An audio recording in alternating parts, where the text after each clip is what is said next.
started to smoke when I was 16, and I started to smoke because I wanted to be cool.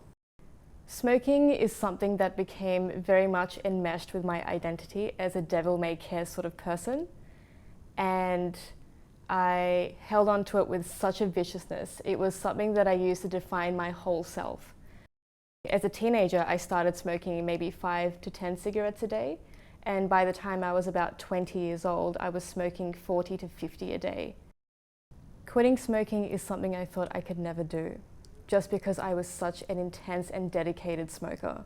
If there was a church for smoking, I'd be there every Sunday.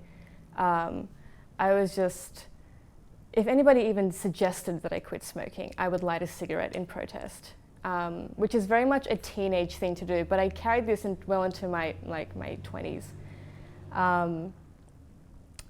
And because I smoked so much, and because smoking had become such a huge part of my life, I just couldn't fathom a life without it. I thought, what did people do with their free time or their hands, or what did they do when they went out? It was just something that was always there. And it wasn't just about going out, and it wasn't just about looking cool, it was also a way to punctuate time. So when I worked, as soon as I'd finish a section, I'd be like, all right, cigarette time.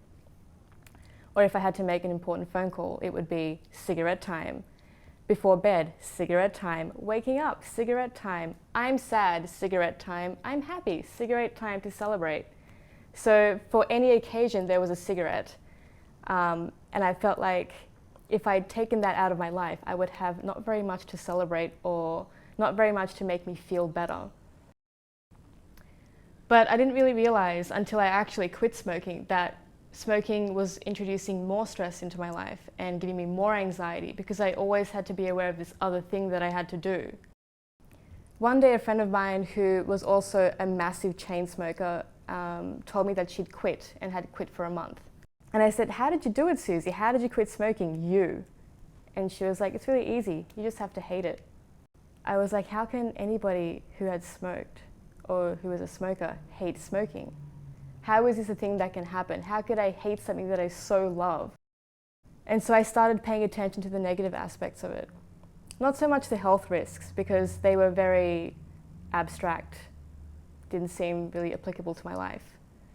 But I focused on the things that were affecting me at the present moment, like not being able to breathe at night, not being able to speak full sentences without needing to take multiple breaths, not being able to do the things that I used to love doing, sports, running, walking upstairs. I realized that people look at smoking as a way to decrease the stresses in their life, but it's just not the case. People smoke to ease stress or to relieve anxiety or to just relieve boredom, especially when you have no motivation to do anything because you're depressed or just feeling down or just feel hopeless. So giving you a cigarette also gives you the illusion of doing something whilst doing nothing.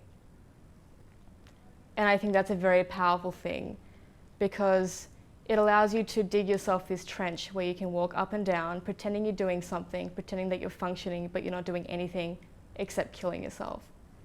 But it's fine, because when you get to that point of self-loathing, you justify it because you're sad.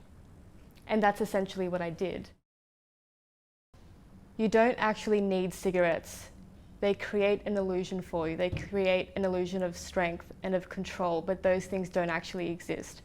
You're surrendering your autonomy and your control and your stresses to something outside of yourself, and that puts you at the mercy of that thing. Having quit smoking now, I feel like a much stronger person. I feel like I'm coming from a position of strength I would never have been otherwise able to attain if I had kept being a smoker. My name's Arca, and I've been smoke-free for about 4 years now. I want